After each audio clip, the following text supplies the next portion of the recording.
Good morning. Today is October 20th, 2014, and it is currently 8:30 a.m. Thank you for tuning in to 207 North B News. Today we will be discussing a trade mission that occurred earlier this week from October 12th to 17th in Mumbai, India, led by the Honorable Ed Fass, Minister of International Trade, together with Robert D. Shird, Parliamentary Secretary to the Minister of Justice. This was a 6-day, 3-city mission that occurred in Mumbai, Delhi to Chandigarh, India, to boost Canada's and India's trade and investment partnership. We have our on-the-scene reporter, Chami with Ed Fass right now in Mumbai, India. Would you mind explaining to our viewers what exactly a trade mission is? Yes, of course, Julia. So a trade mission is essentially an international trip by government officials and business people that is organized by agencies of national or provincial governments for the purpose of exploring international business opportunities. So Ed Fass, thank you for being here with us today and for willing to answer further questions about the trade mission. No problem, Chami. It's always a pleasure. So before going into the actual trade mission, could you give us a little insight fact about India? Of course. Well, first things first, India has a mixed economic system and is classified as a developing country by the United Nations. Over the years, their GDP annual rates have drastically gone up. They're neither socialist nor capitalist, but somewhere in between. Narendra Modi, the leader of the BJP, is the 15th and current Prime Minister of India and has been in office since the 26th of May 2014. Since then, India's left is collapsing and they're politically heading towards the right. Wow, now why did this trade mission mainly take place?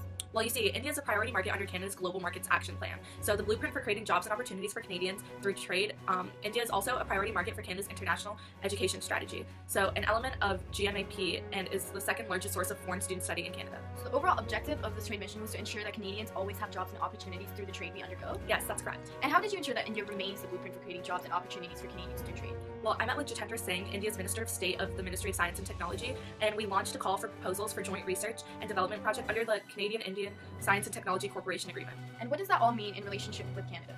In India, Canada is represented by the High Commission of Canada in New Delhi. Canada also has Consulate General in Bengaluru, Chandigarh, and Mumbai, and trade offices in Ahmedabad, Chennai, Hyderabad, and Kolkata. And according to Statistics Canada, bilateral merchandise trade between Canada and India in 2011 totaled approximately 5.2 billion Canadian, and an increase of 23.4% in 2010. With more than 1,200 Canadian businesses already active in India and hundreds more pursuing opportunities here, I provided on-the-ground support to Canadian investors and businesses. Opportunities such as what for Canadians in what sectors?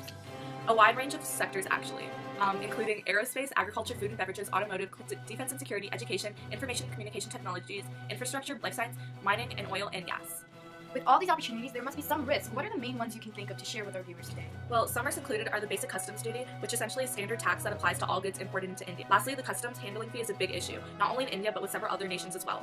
However, every trade mission comes with some risks, but we have to be optimistic because if it works out, our results such as the globalization aspect, economic growth, and more supersedes all of them. Right. Wow, that was truly insightful. Thank you for elaborating more on this mission trade that you underwent, which I'm certain we will be hearing more about in the near future. This is Chami signing off 207 North 3 News. Julia, it's back. This is Julia Late signing off. Until further ado, have a wonderful evening.